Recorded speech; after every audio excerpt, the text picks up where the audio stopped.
ओम नमो भगवते वासुदेवाय नमः। ओम नमो भगवते वासुदेवाय नमः। ओम नमो भगवते वासुदेवाय नमः। प्रिय भक्तों, आज हम आपको पद्मिनी एकादशी की पावन कथा सुनाएंगे। पद्मिनी एकादशी की व्रत कथा को सुनने से कौन से पुण्य लाभ प्राप्त होते हैं और इसके व्रत को करने से कौन कौन से फलों की प्राप्ति होती है, इन समस्त बातों का विस्तार पूर्वक वर्णन आज की कथा में हम करेंगे। आप सभी भगवान का ध्यान करके ध्यानपूर्वक इस कथा के महात्म्य को श्रवण करें। ओम नमो भगवते वासुदेवाय नमः। ओम नमो भगवते वासुदेवाय नमः। अथ पद्मिनी एकादशी महात्म्य कथा। धर्मराज युधिष्ठिर बोले, हे भगवान, अब आप अधिक लौंद मास शुक्ल पक्ष की एकादशी के बारे में बताइए। उस एकादशी का क्या नाम है तथा उसके व्रत की विधि कौन सी है, सो सब आप विस्तार पूर्वक समझा कर बताइए। भगवान श्री कृष्ण बोले, हे राजन, अधिक लौंद मास की एकादशी का नाम पद्मिनी है। इस एकादशी के व्रत से मनुष्य विष्णु लोक को जाता है। हे राजन, इस विधि को मैंने सबसे पहले नारद जी से कहा था। यह विधि अनेक पापों को नष्ट करने वाली है तथा मुक्ति और भक्ति प्रदान करने वाली है। आप ध्यान पूर्वक श्रवण कीजिए। दशमी के दिन व्रत को शुरू करना चाहिए और कांसे के पात्र में भोजन करना चाहिए। मांस, मसूर, चना, कोंदो, शहद, शाक और पराया अन्न दशमी के दिन नहीं खाना चाहिए। इस दिन अवश्य भोजन करना चाहिए और नमक भी नहीं खाना चाहिए। उस रात्रि को भूमि पर शयन करना चाहिए और ब्रह्मचर्य पूर्वक रहना चाहिए। एकादशी के दिन प्रातः उठकर नित्य क्रिया से निवृत्त होकर दातुन करनी चाहिए और 12 कुल्ला करके पुण्य क्षेत्र में स्नान करने चले जाना चाहिए। उस समय गौमय मृतिका, तिलकुश तथा आमल की चूर्ण से विधि पूर्वक स्नान करना चाहिए। स्नान करने से प्रथम शरीर में मिट्टी लगाते हुए उसी से प्रार्थना करनी चाहिए कि हे मातृके, तुमको भगवान ने 7 बाहु रूप धारण करके निकाला है। ब्रह्मा जी ने तुम्हें दिया है और कश्यप जी ने तुमको मंत्र से पूजा है।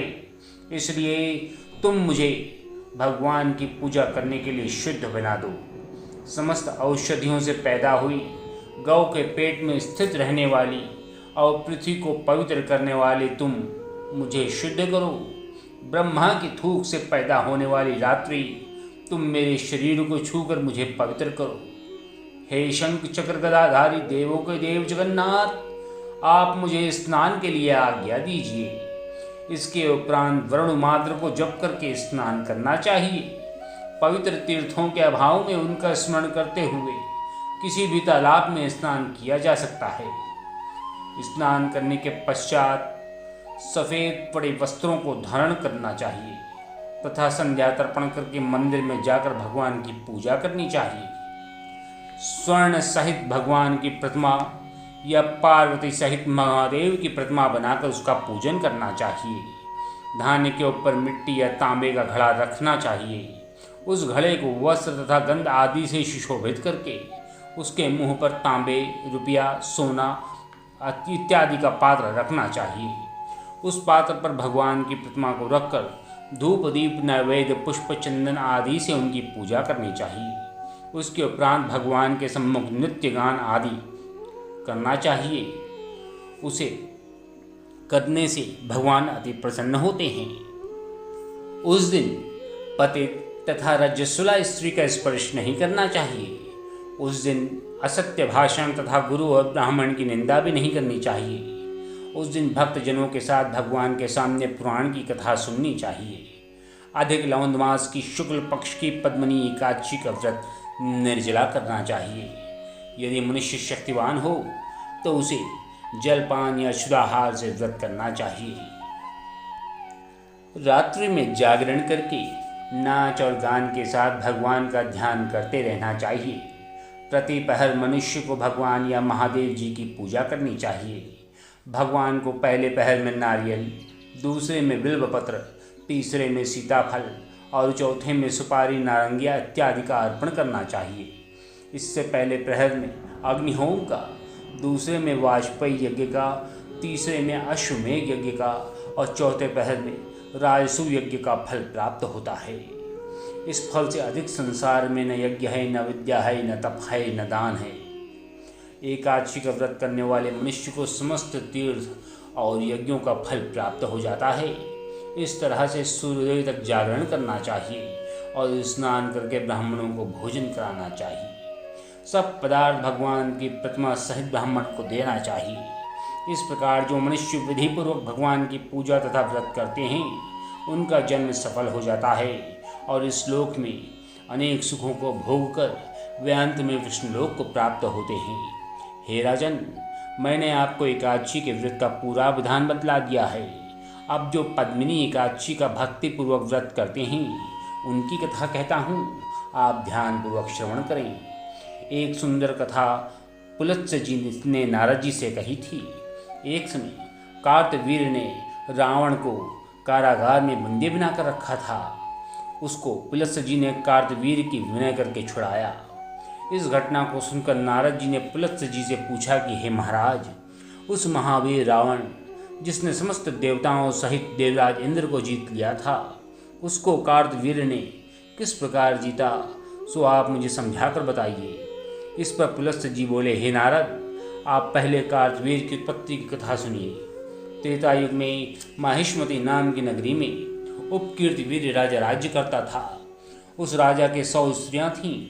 उनमें से किसी के भी राज्यभार लेने वाला योग्य पुत्र नहीं था। उस राजा ने पुत्र की प्राप्ति के लिए यज्ञ किए, परंतु सब असफल रहे। अंत में वह तप के द्वारा ही सिद्धियों को प्राप्त जान तपस्या करने के लिए वन को चला गया। उसकी स्त्री हरिश्चंद्र की पुत्री प्रमदा वस्त्राभूषणों को त्याग कर अपने पति के साथ गंधमादन पर्वत पर निवास करने चली गई। उस स्थान पर उन लोगों ने 10 सहस्त्र वर्ष तक तपस्या की, परंतु सिद्धि प्राप्त न हो सकी। राजा के शरीर में केवल हड्डियां ही रह गईं।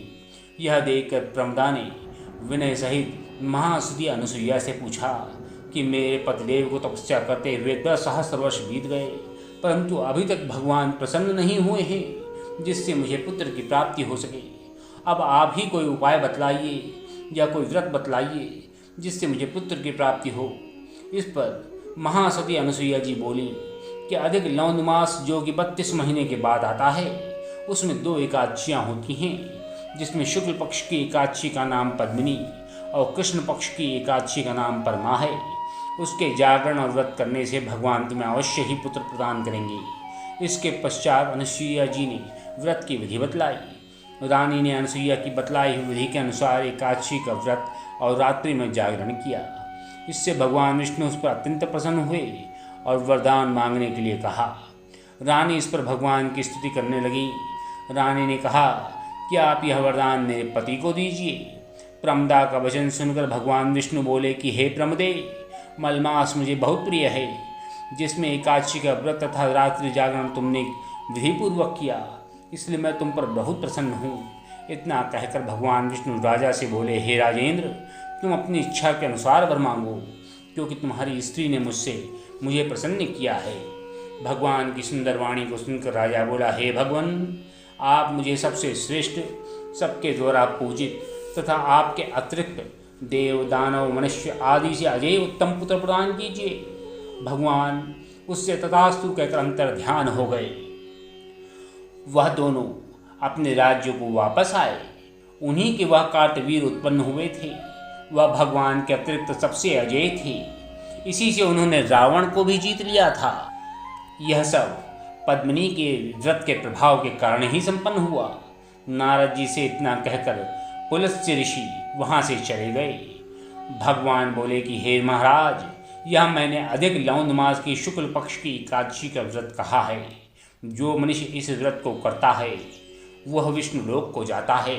उसके समस्त मनोरथ सिद्ध होते हैं। उसका कल्याण होता है, उसके कुल का कल्याण होता है। और जो भी मनुष्य इस कथा को श्रवण करता है और दूसरों को सुनाता है, उसे अक्षय पुण्य की प्राप्ति होती है। उसके पुण्यों का कभी नाश नहीं होता और उसे भगवान का सानिध्य प्राप्त होता है, जिसके कारण उसके लोक और परलोक दोनों ही सुधर जाते हैं।